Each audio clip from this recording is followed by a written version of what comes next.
Hey guys, today I'm going to tell you how to fix something went wrong on Google Gemini. If you're using Google Gemini and you're facing this type issue on your screen that whenever you try to open your Gemini or to use your Gemini app, you can see that this is the error something went wrong. So let's see how can you fix this issue. You just have to simply go back and open your App Store or Play Store, and very first you have to try to update your app. So here you have to simply search for Gemini, and you have to make sure that you haven't any pending updates for your Google Gemini app.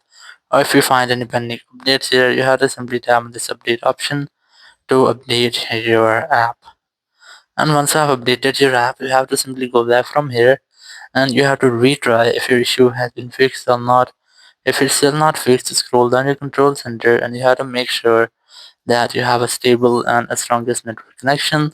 It might be your Wi-Fi or cellular data, or you can also try to enable and disable your airplane mode up to 4 or 5 times to make a quick refresh with all of your network settings.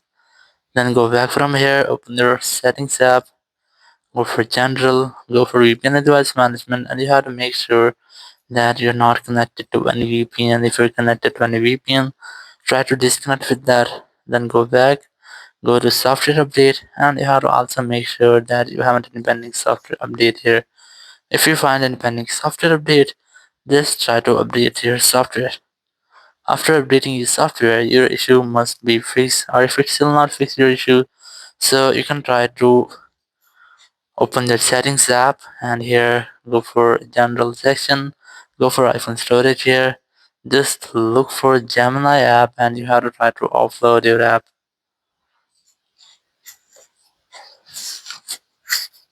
So here select Gemini, select this offload app, or you can also try to delete app to delete your app permanently. After deleting your app, open your app store or play store here, go for search for Gemini, and you have to try to reinstall your Gemini app. So if there will be any bug or any malware into your Gemini app, it will be fixing this step and you'll not get the issue again. If you're still facing the same issue, so you have a simple way, you have to simply open your browser here, go for search, and you have to simply search for Gemini AI. So you can use the web version of Gemini. Just tap on this to open the website here. So in this way, you can easily use Gemini AI without any issue or to fix all the issue you have. Thank you very much for watching the video. Until next video, bye bye.